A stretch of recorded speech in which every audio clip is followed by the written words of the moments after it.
After making landfall as a Category 2 hurricane in Louisiana, Francine is on the move. We have the latest track. And the mother of the 14-year-old suspect in last week's deadly school shooting in Georgia apologizes in an open letter to the victims' families.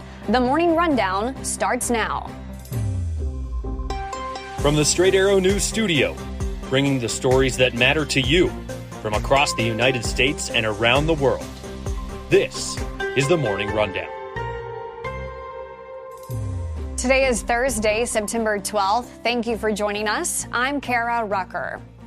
We begin with the latest on Hurricane Francine, which has weakened to a tropical storm overnight, hours after it made landfall in Louisiana as a Category 2 storm on Wednesday and is now trekking over Mississippi.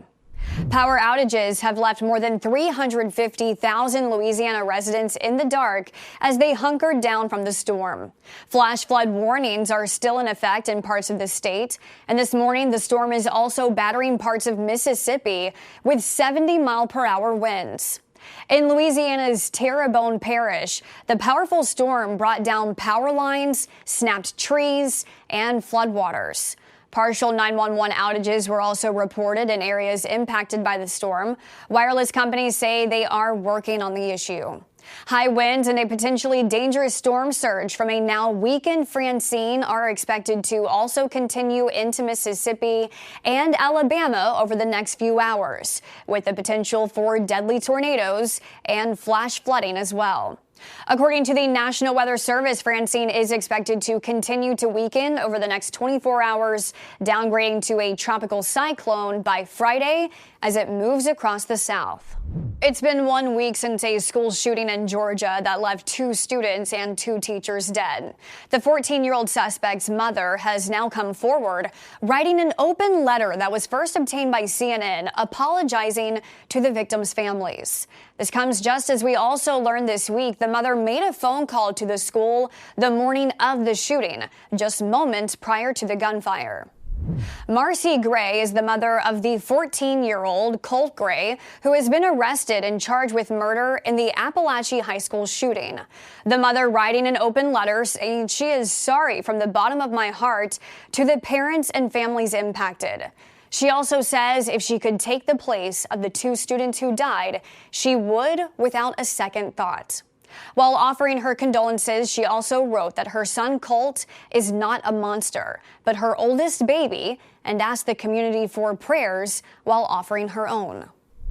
Her letter comes after we learned her son Colt sent his mother a text message the morning of the shooting, saying 3 words, "I'm sorry, Mom."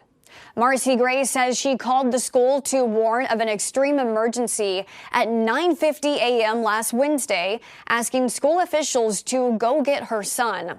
30 minutes later, police were responding to reports of the school shooting. Colt Gray, charged with murder, and his father, charged with second-degree murder, will appear in court December 4th for preliminary hearings.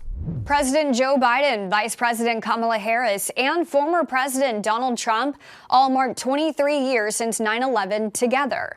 Trump and Harris could be seen shaking hands ahead of the annual memorial ceremony at Ground Zero in New York yesterday, just hours after their first debate. Trump's running mate, Ohio Senator J.D. Vance, was also in attendance.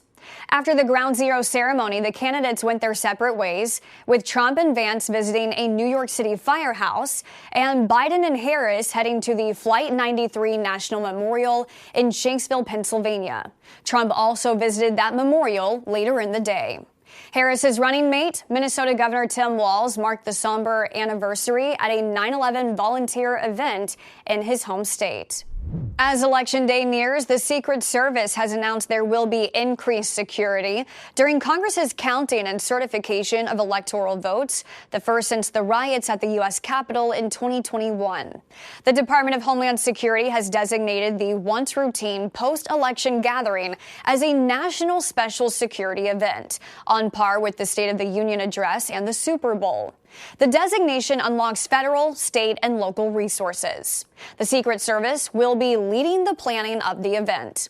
The counting and certification of electoral votes will take place on January 6th of 2025.